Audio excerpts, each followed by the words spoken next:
Marie lui dit. Tu es magnifique comme ça, Lucia. Merci, vous êtes tous aussi très bien habillés, dit Lucia en observant ses amis. Tout le monde était sur son 31. Ara et Vladimir étaient habillés en noir et Marie en blanc. Vladimir avait un costume complet avec des gants.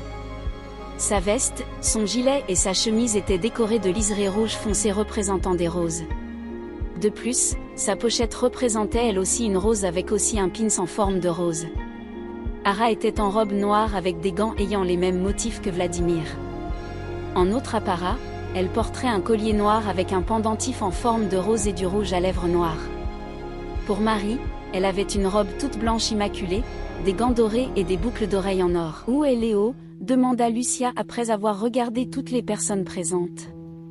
Léo arrivait en avance ? Du jamais vu. Mais étant donné l'événement, il arrivera au moins à l'heure, répondit Vladimir en rigolant un peu. Pendant ce laps de temps, Lucia discuta avec Vladimir, Marie et Ara sur les 5 diplomates. À 22h, Léo entra, il fit signe au groupe. Lucia était surprise, c'était la première fois qu'elle le vit ainsi. Il était vêtu du même costume que Vladimir mais sans les gants avec différentes bagues tout en étant très bien coiffé. Il voulut avancer vers le groupe mais fut abordé par différentes personnes. Lucia en voyant ça fut surprise mais Ara lui expliqua. C'est normal, Léo est fort pris par ses obligations. Tous ces gens ont alors très peu de chances de le rencontrer.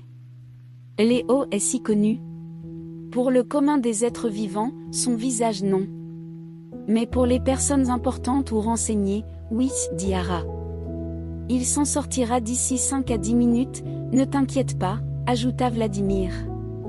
Pendant ce temps, une femme avança vers le groupe et dit à Lucia en posant une main sur son épaule gauche. Vous êtes l'humaine répondant au nom de Lucia d'après ce qu'on m'a dit. Je m'appelle Amanderge, je suis une démone de haut rang.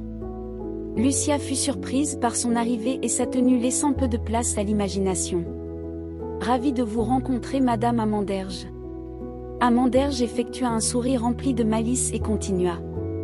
De même. Savez-vous en quoi va consister le rituel, cher Merlin ?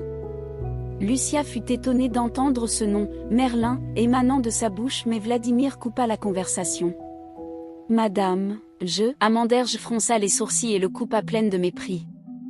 Que me veut un faux ? À ces paroles, 2 mains se posèrent lourdement sur les épaules d'Amanderge. Ses mains portaient au total 8 bagues pour l'ensemble des doigts sauf les pouces. Chaque bague représentait quelque chose de différent.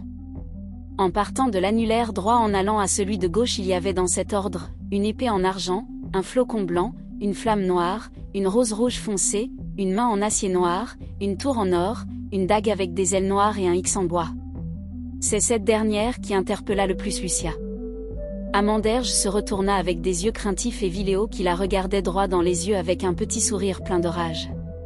Elle baissa les yeux et partit sans dire un mot. Devant le groupe, le visage de Léo changea directement et devint plus joyeux. « Vous allez tous bien ? » « Maintenant oui, » répondit Vladimir en soufflant. « Tu m'étonnes. Lucia, n'écoute pas cette femme. Elle fait partie de la Manus mais elle aime bien jouer avec les humains, c'est une succube, expliqua Léo. Marie intervint pour faire changer les idées. Comme tu as remarqué Lucia, les personnes ici présentes sont habillées de 5 couleurs, le bleu pour les humains, le blanc pour les anges, le noir pour les démons, le vert pour les elfes et le marron pour les nains. C'est aussi pour ça que les personnes en vert sont plus grandes que les autres et celles en marron plus petites. Tu as même dû avoir un ressenti différent vis-à-vis de ces peuples en passant à côté d'eux.